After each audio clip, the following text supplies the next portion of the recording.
टूटे हुए सपनों की सुने कौन सिसकी, अंतर की चीर व्यथा पलकों पर टिकी। हार नहीं मानूंगा, रार नहीं ठानूंगा, काल के कपाल पर लिखता मिटाता गीत नया गाता। इन पंक्तियों का आज गुड गवर्नेंस डे पर स्मरण करते हुए हमारे पूर्व प्रधानमंत्री श्री अटल बिहारी वाजपेयी जी की याद आती। उनकी छवि सिर्फ एक कुशल राजनेता की ही नहीं थी, बल्कि एक संपादक, एक कवि और साहित्यकार की भी थी।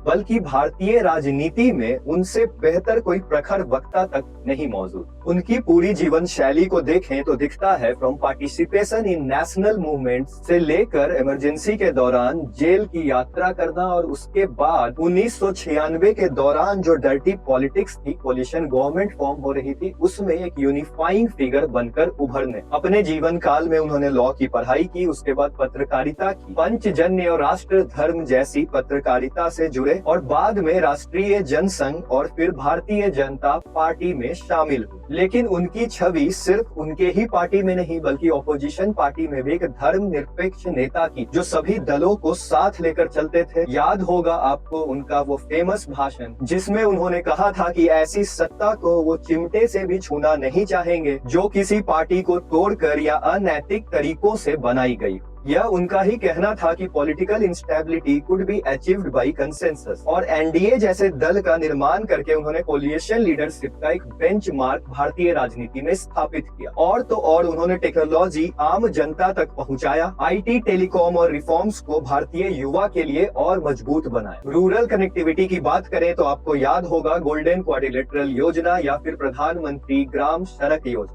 इससे भारत में सिर्फ इकोनॉमिक ग्रोथ ही नहीं बढ़ा, बल्कि डिफरेंट रीजन्स के लोग आपस में यूनाइटेड हुए, maintaining unity and integrity of the nation. चाहे वो 1998 का पोखरण परमाणु परीक्षण हो, अंतर्राष्ट्रीय देशों के दबाव के बावजूद उन्होंने नया भारत का उदय किया। इंटरनेशनल रिलेशन में उनका कहना था कि हम अपने दोस्त बदल सकते हैं, लेकिन अपने पड़ोसी नहीं बदल सकते।